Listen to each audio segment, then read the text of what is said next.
Dispelling a Headache. Read by Short Storytelling, written by Short Storytelling. There are times in my life when things seem to come together in a predestined sort of way. The important thing is that when the universe or your deity speaks to you, you listen and follow through. I know this sounds like a heavy sort of topic, but I would argue it's one of the simplest. It really is as simple as being open to a nudge for guidance.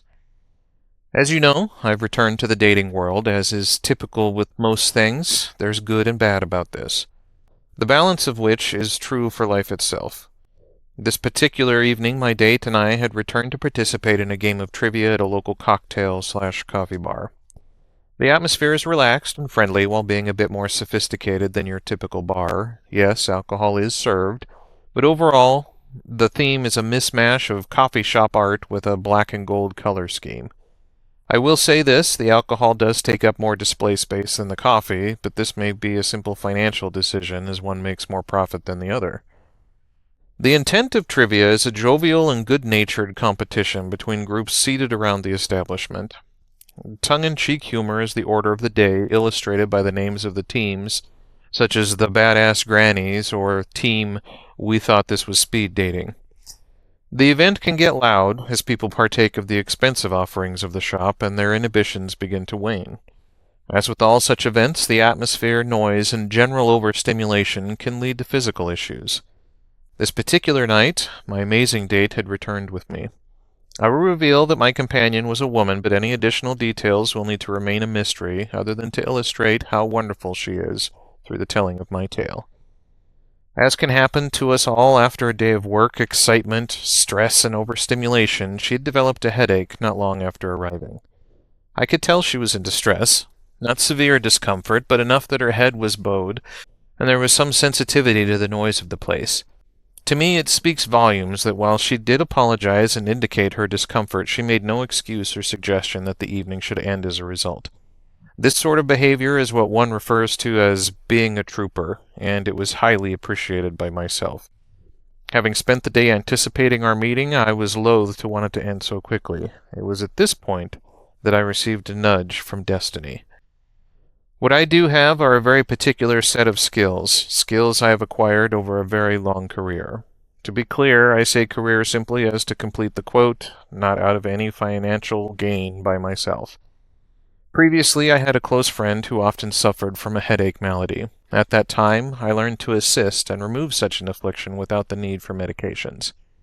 One thing that is required is a willing recipient. This also speaks volumes of my date for her trust in me. I made no indication of my intention, simply asked her to turn her back to me.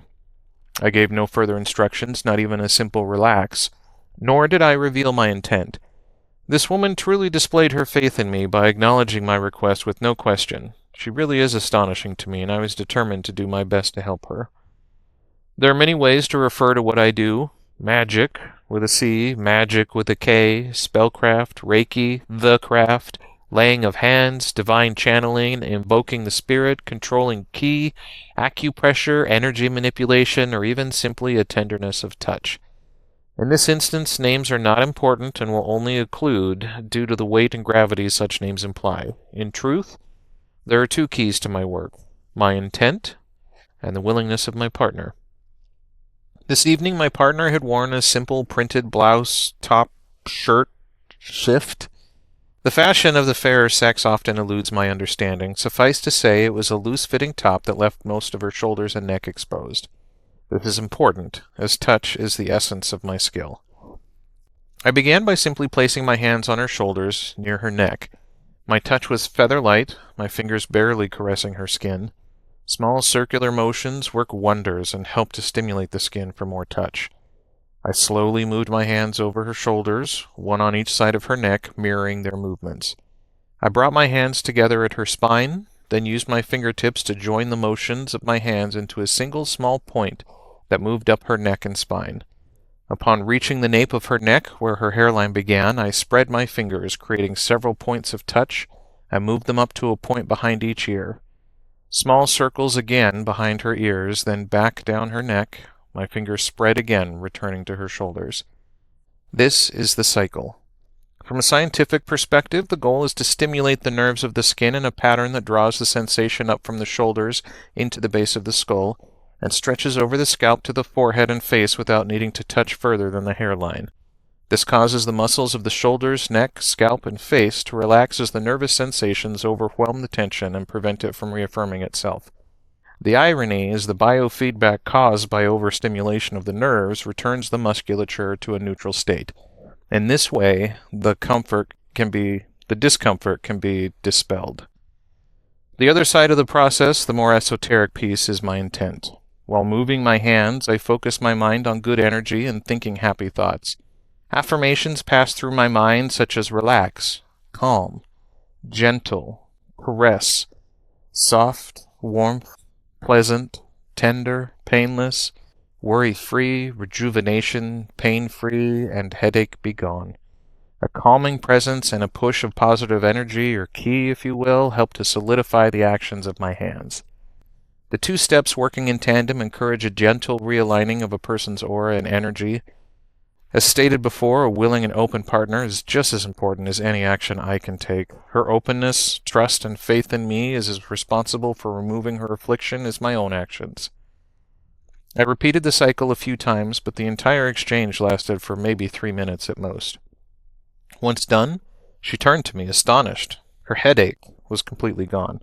Not simply mitigated or shrunken, but resolved and negated as if it had never been. Being a man who at least attempts humility, I assured her it was no big deal. I gave her a hug and told her I was glad I could help her. Indeed, aside from a sincere desire to do what I could to help ease her pain, the opportunity to feel her skin with my hands and offer gentle ministrations was its own reward. That shared intimacy warmed my own heart and pleased me greatly. As a mutual process, no work had been done, just simple affection and good intent. Our night continued from that point, both of us renewed and happy to be spending time together. We held hands and snuggled while answering questions on mundane topics, and lamenting together our lack of sport knowledge that led to our downfall in the contest. In spite of not winning, the tone for the evening had already been set, and we enjoyed ourselves.